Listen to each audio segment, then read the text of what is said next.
Hola, muy buenos días a todas, espero que se encuentren muy bien.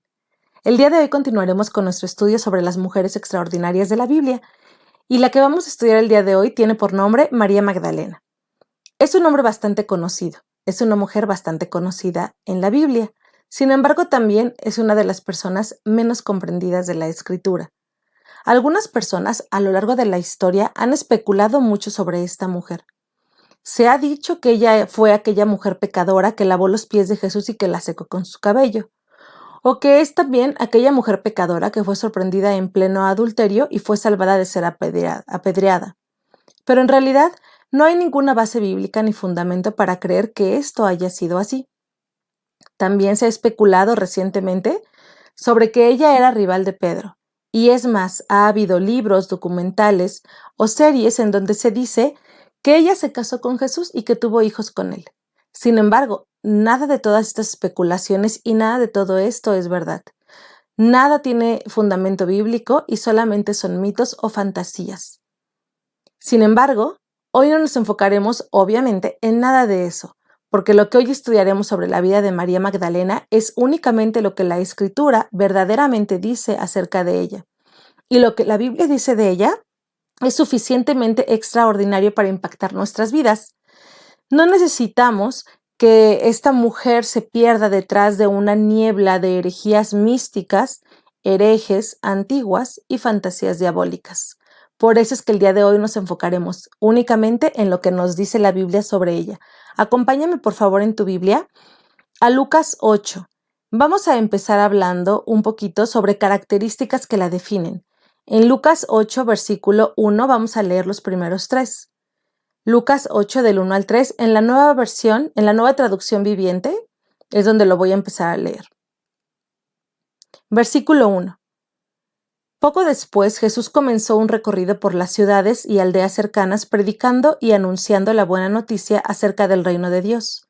Llevó consigo a sus 12 discípulos, junto con algunas mujeres que habían sido sanadas de espíritus malignos y enfermedades. Entre ellas estaban María Magdalena, de quien él había expulsado 7 demonios, Juana, la esposa de Chuza, administrador de Herodes, Susana y muchas otras que contribuían con sus propios recursos al sostén de Jesús y sus discípulos. En este pasaje tan cortito, podemos ver que María Magdalena tenía un pasado oscuro, pero nada de esto indica de ninguna forma que su conducta haya sido una conducta siempre obscena o indecente, como para asociar su nombre con pecados de inmoralidad, como se ha especulado en la antigüedad. Lo único que la Biblia nos dice sobre ella es que fue una mujer a quien Cristo liberó de la esclavitud demoníaca. Tanto el Evangelio de Lucas como el Evangelio de Marcos mencionan este dato que en realidad es el único dato que tenemos acerca del pasado de María Magdalena. Además de que también su mismo nombre, Magdalena, indica que ella era una persona proveniente de una región llamada Magdala. Este lugar, Magdala, era una pequeña aldea pesquera que Jesús visitó para predicar y anunciar el Evangelio. Se le llamaba así María Magdalena y se utilizaba esta palabra Magdalena precisamente para distinguirla del resto de las otras Marías que aparecen en el Nuevo Testamento, como por ejemplo María, la hermana de Marta y Lázaro que estudiamos la semana pasada, o María, la madre de Jesús. Entonces se utilizaba este término Magdalena para distinguirla del resto. Aunque a lo largo de la Biblia vemos varias historias de personas que habían sido poseídas por demonios, las escrituras hacen una distinción muy clara entre los síntomas de una posesión demoníaca y los síntomas de una enfermedad meramente fisiológica. No caigamos en el error de pensar que una posesión demoníaca era solamente una superstición humana, algo no verdadero, o que era también solamente una enfermedad fisiológica. Debemos reconocer que la posesión demoníaca efectivamente implicaba sujeción a un espíritu demoníaco, a una criatura caída, verdadera y personal que habitaba en la persona afligida. También es importante recordar que en todos los casos que encontramos en la Biblia, la posesión demoníaca es presentada como una aflicción y no como un pecado en sí. Aunque es cierto que la anarquía, la superstición y la idolatría juegan un papel importante en abrir el corazón de las personas a la posesión demoníaca, esto no significa que la posesión demoníaca sea un castigo en sí mismo, un pecado en sí mismo. La Biblia siempre presenta a una persona endemoniada como una persona atormentada, y no como aquellas personas que se gozan en hacer maldad al por mayor. Todas estas personas, quienes han sido poseídas por algún demonio, son personas miserables. Vemos en la Biblia que son personas afligidas, personas solitarias, desanimadas, desesperadas, personas dignas de compasión. Muchas de estas personas también podemos ver en la Biblia que eran tratadas como personas inferiores o como personas indeseables por la sociedad. La Escritura presenta a estas personas como víctimas, con vidas completamente arruinadas. Podemos estar seguros que con esta descripción que leímos en Lucas 8, María Magdalena era una de estas personas. Satanás la atormentaba con 7 demonios. No había nada que algún hombre o mujer pudieran hacer por ella para ayudarla. Ella, María Magdalena, era una genuina prisionera de aflicciones demoníacas. Esto indudablemente incluía otras cosas también, como depresión, ansiedad, infelicidad, soledad, baja autoestima, vergüenza, temor y una serie de otras miserias similares. Muy probablemente ella sufría aún tormentos peores que estos, tales como la ceguera, la sordera, la locura o cualquier otro desorden que comúnmente está asociado en la Biblia con víctimas de posesión demoníaca. De cualquier forma, María Magdalena era alguien que estaba en perpetua agonía, por lo menos en 7 diferentes tipos de agonías. Los endemoniados de las Escrituras eran siempre personas sin amigos. En algunas raras ocasiones, solamente eran cuidados por familiares muy esforzados que se acercaban a ellos.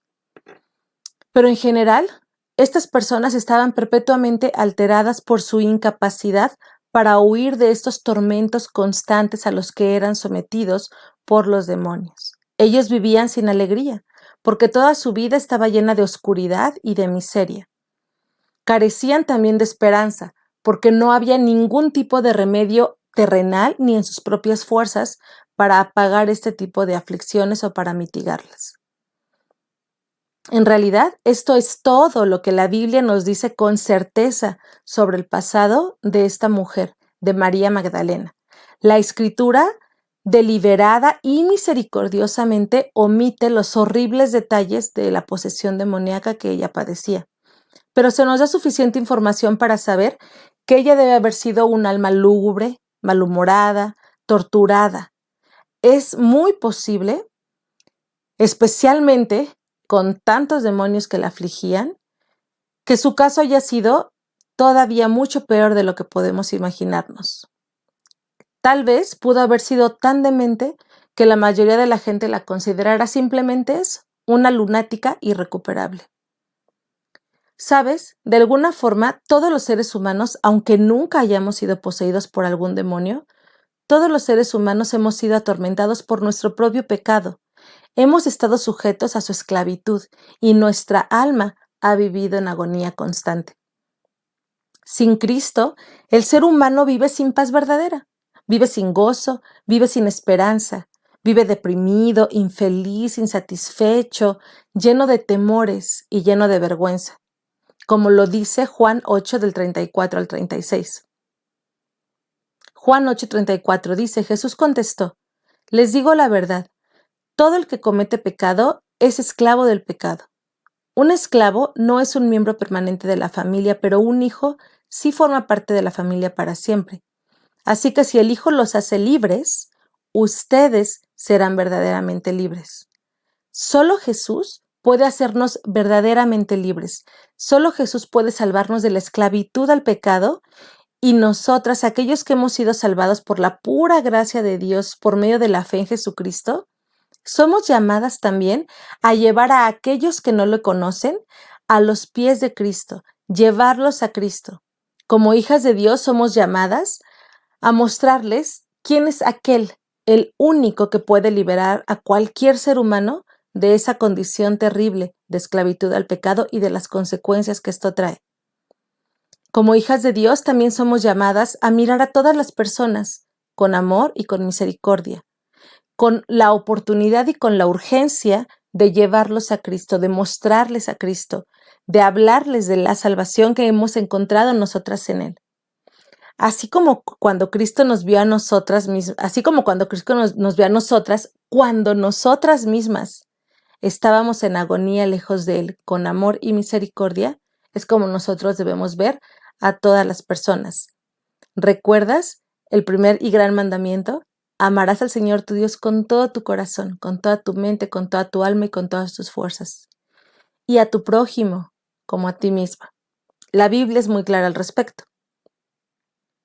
De esta forma, así fue como Jesús vio también a María Magdalena.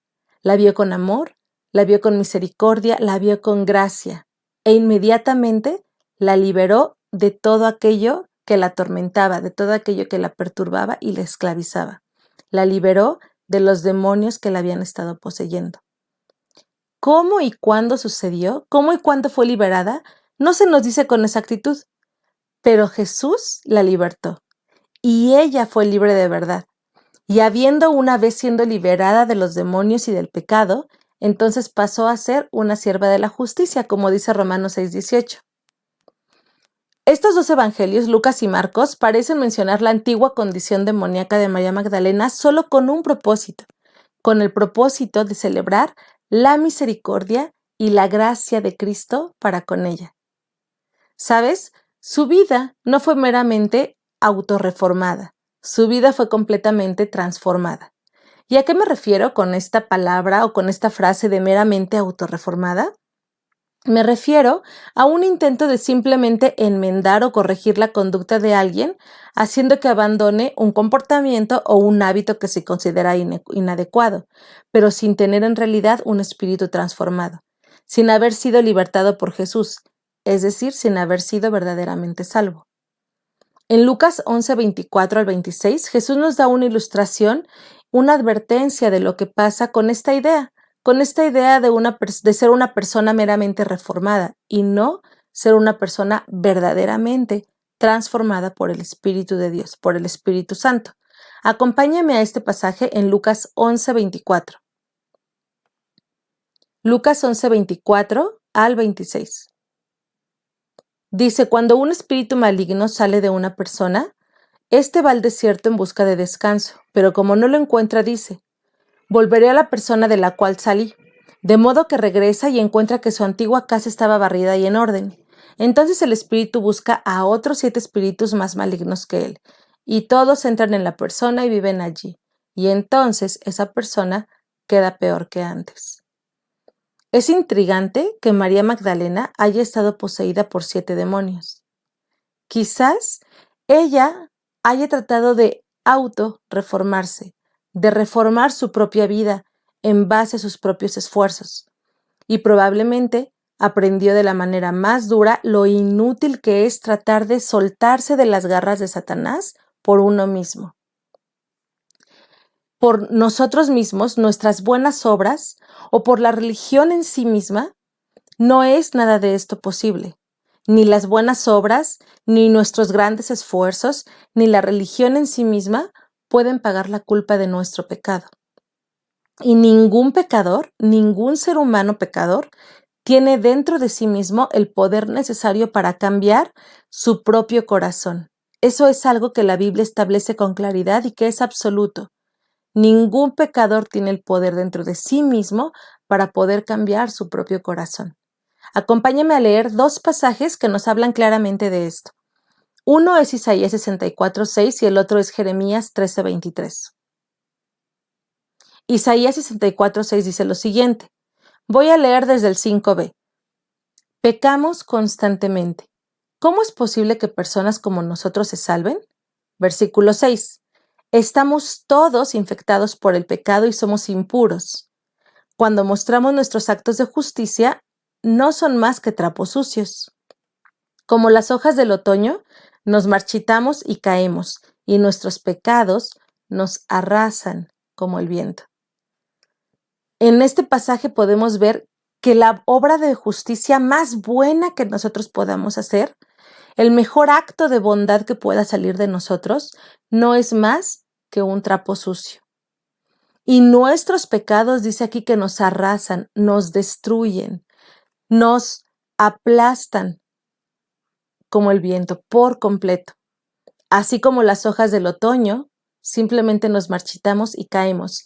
No hay nada en nosotros que pueda transformar nuestro propio corazón. Y aún más claro, en Jeremías 13:23 lo vemos también. Jeremías 13:23 dice, ¿acaso puede un etíope cambiar el color de su piel? ¿Puede un leopardo quitarse sus manchas? Tampoco ustedes pueden comenzar a hacer el bien, porque siempre han hecho lo malo. Así de absurdo como es que un leopardo pueda tratar de quitarse sus manchas, así de absurdo e imposible es que nosotros, quienes siempre hemos hecho lo malo porque somos pecadores por naturaleza, podamos entonces comenzar a hacer el bien, podamos por nosotros mismos transformar nuestro propio corazón. Eso es imposible. Por eso en esta advertencia que leímos en Lucas 11, el pensar que podemos hacer cambios superficiales y temporales, como dice aquí, barriendo la casa y poniéndola en orden, no, lo único que provoca es que eso nos traslada del dominio, eso no nos puede trasladar, del dominio de las tinieblas al reino de la luz. El único que puede hacer eso es Dios mismo, a través de Cristo, a través de la fe en Cristo. Y esto lo vemos con claridad en 2 de Corintios 2, del 6 al 7. 2 de Corintios 2:6 dice, pues Dios, quien dijo que haya luz en la oscuridad, hizo que esta luz brille en nuestro corazón, para que podamos conocer la gloria de Dios que se ve en el rostro de Jesucristo. Es Él quien hace que esa luz brille en nuestro corazón, para que entonces podamos conocer la gloria de Dios a través de Jesucristo. Versículo 7. Ahora tenemos esta luz que brilla en nuestro corazón, pero nosotros mismos somos como frágiles vasijas de barro que contienen este gran tesoro. Esto deja bien claro que nuestro gran poder proviene de Dios y no de nosotros mismos. Este pasaje nos muestra con claridad lo que el Señor hizo por María Magdalena. Fue Él quien trajo luz a su corazón. Fue Él quien dio vida, quien transformó su corazón para que entonces ella pudiera ver la gloria de Dios a través de Cristo. Y dejó bien claro que esto no lo hizo ella por su propio esfuerzo, ni por su propia capacidad, ni por su propia determinación de autorreformarse. Porque como dice el último versículo, nada de esto proviene de nosotros.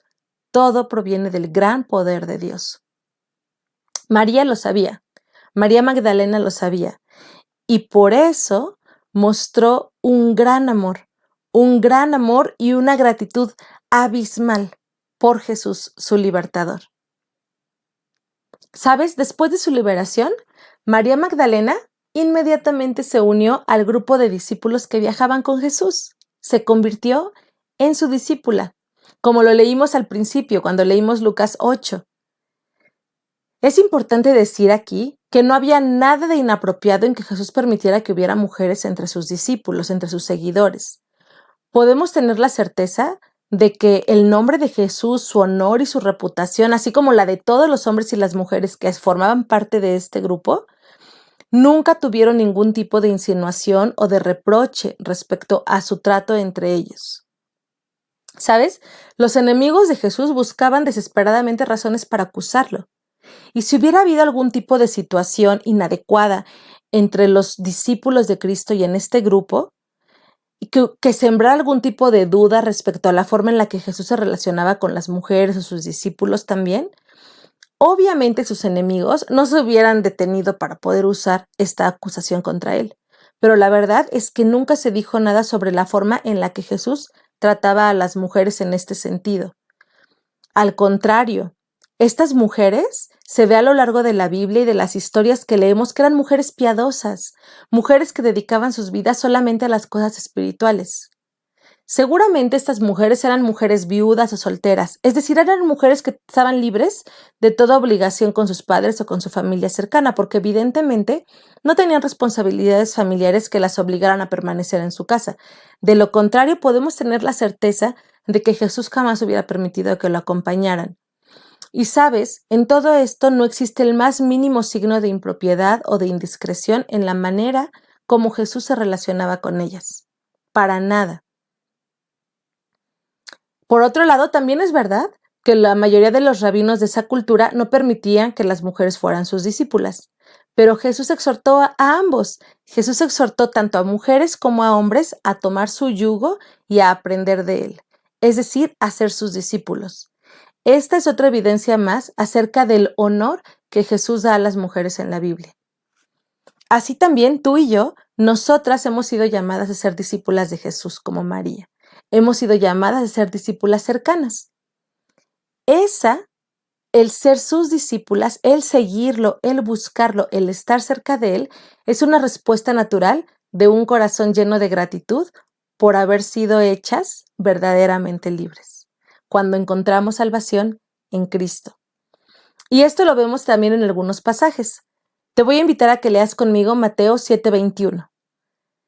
No todo el que me llama Señor, Señor entrará en el reino del cielo. Solo entrarán aquellos que verdaderamente hacen la voluntad de mi Padre que está en el cielo. Los discípulos de Cristo, nosotras como discípulas de Cristo, somos llamadas a hacer la voluntad del Padre. En Juan 13:34 también dice, así que ahora les doy un nuevo mandamiento. Ámense unos a otros, tal como yo los he amado. Ustedes deben amarse los unos a los otros. El amor que tengan unos por otros será la prueba ante el mundo de que son mis discípulos. Tú y yo somos llamadas a amarnos las unas a las otras y de esa forma mostrar al mundo quién mora en nuestro corazón, porque Dios es amor. Juan 15:8 también nos lo recuerda.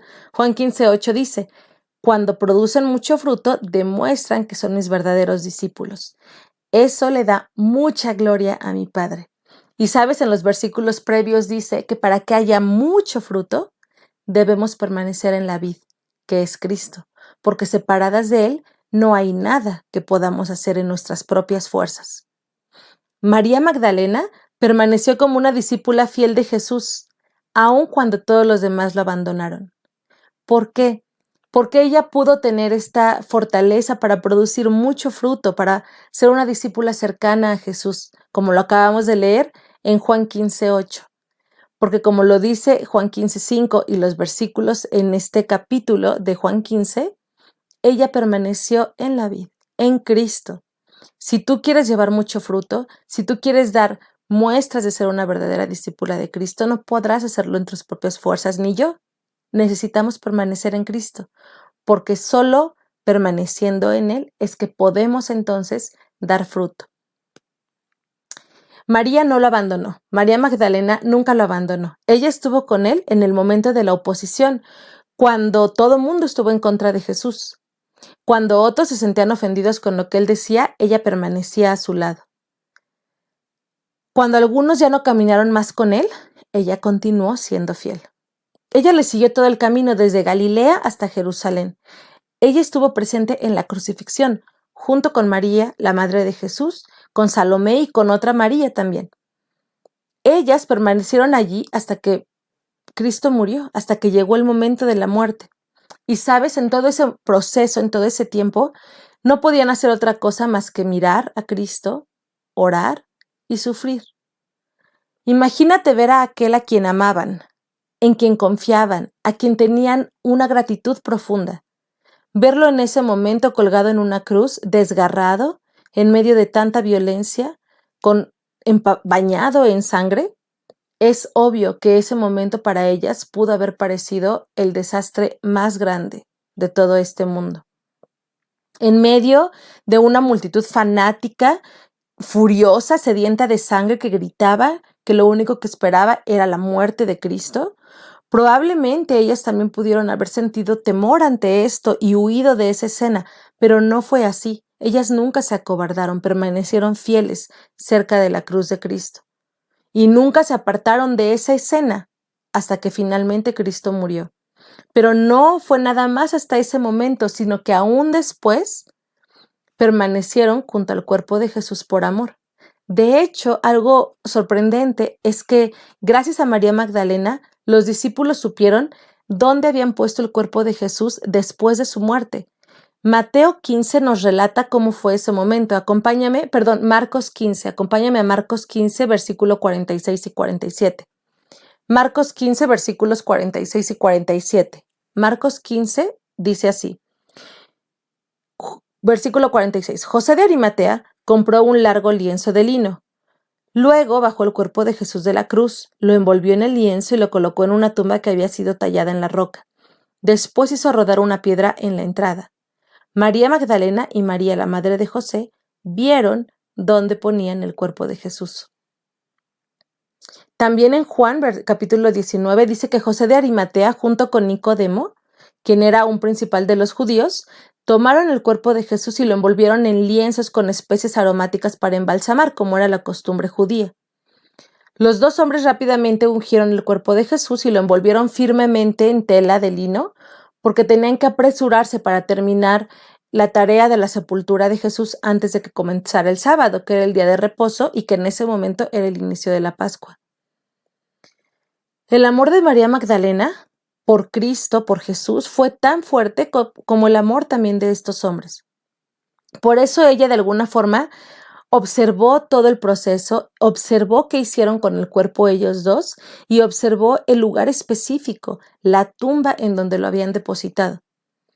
Después de todo lo que Jesús había hecho por ella, muy probablemente lo único que ella estaba esperando era mostrarle, al ungir su cuerpo de la forma más adecuada, el amor que tenía por él, la gratitud que tenía por él, pensando que probablemente ese era el último acto de honor que podía darle a su maestro, que podía darle a su libertador.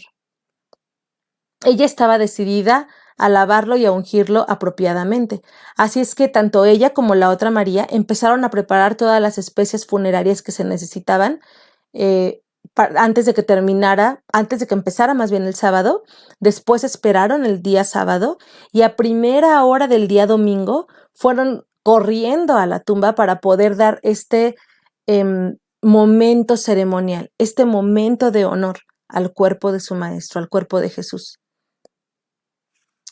María Magdalena había permanecido más tiempo que ningún otro discípulo junto a la cruz. Además, también ella había sido la primera en llegar hasta su tumba al amanecer.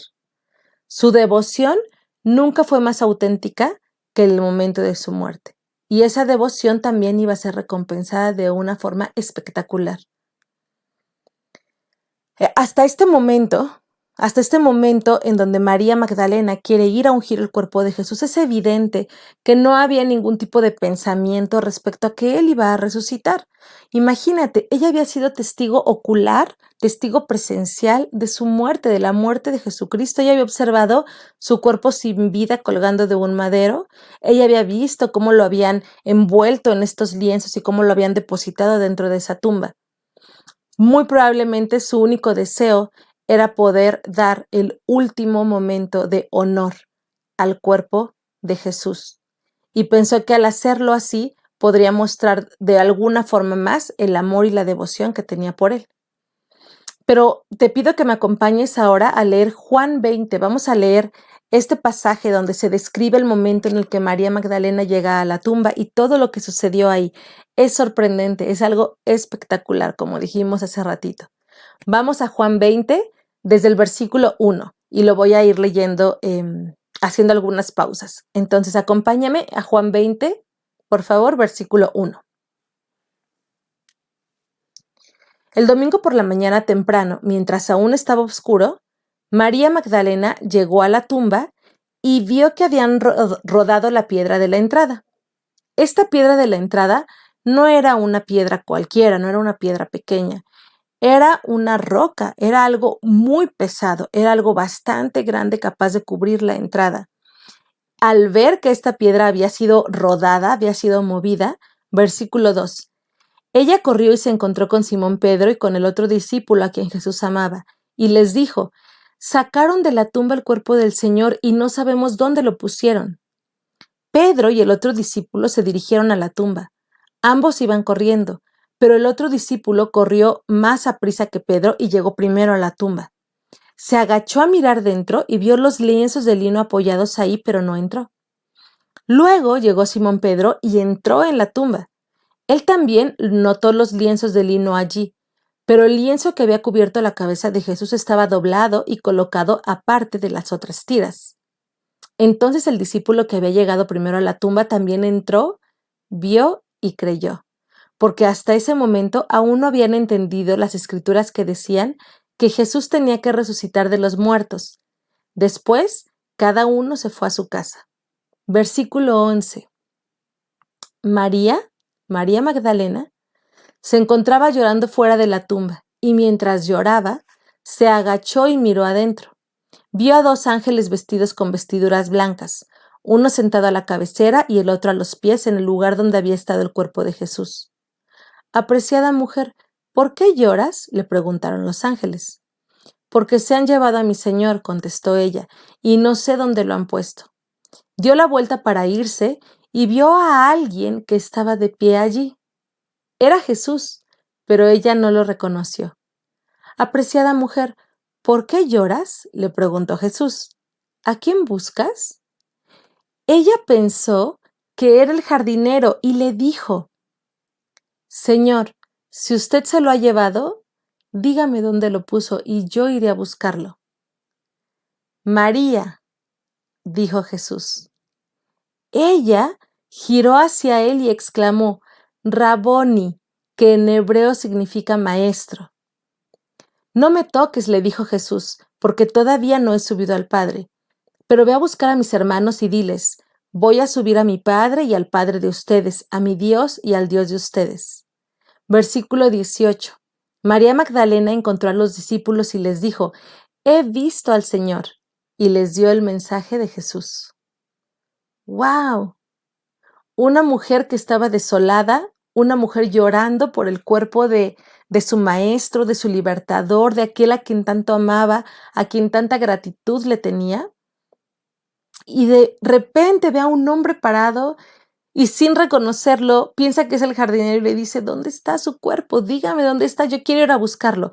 Pero en un instante, ¿te imaginas toda esta subida y bajada de emociones?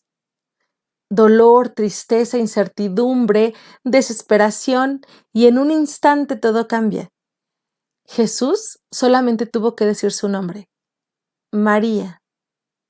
E inmediatamente, con esa palabra, ella reconoció su voz. Ella supo que era Jesús. ¿Y cómo estamos seguras de que lo reconoció? Por la respuesta que le dio: Raboni, maestro. Inmediatamente supo que era su libertador, el que estaba ahí con ella. ¡Qué tremendo! Una serie de emociones. Y al final, todo lo que hizo fue poner toda su mirada y todo su enfoque en él. En Juan 10:3 dice así: las ovejas reconocen la voz del pastor y se le acercan. Él llama a cada una de sus ovejas por su nombre y las lleva fuera del redil. Una vez reunido su propio rebaño, camina delante de las ovejas y ellas lo siguen porque reconocen su voz. María Magdalena reconoció inmediatamente el nombre de su pastor, el nombre de su Señor, el nombre de su libertador. Raboni. ¡Qué gran palabra!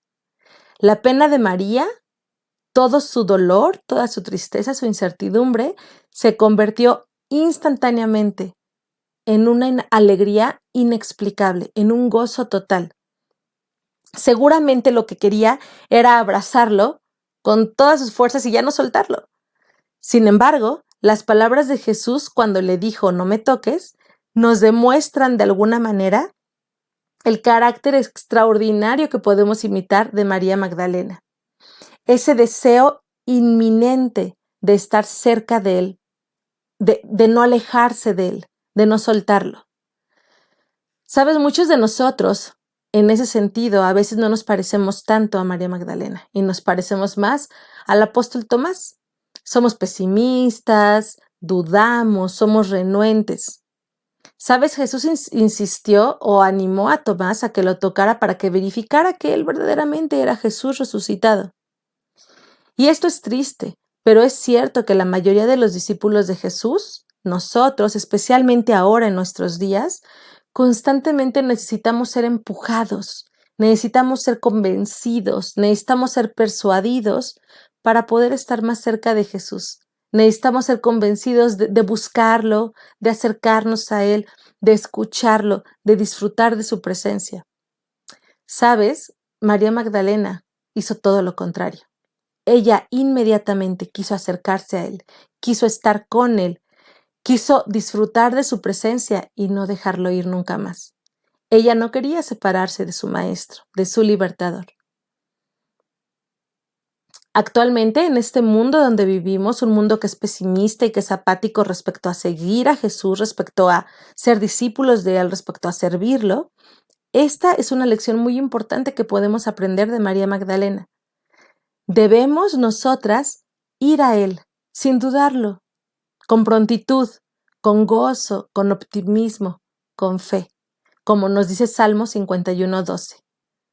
Restaura en mí la alegría de tu salvación y haz que esté dispuesta a obedecerte.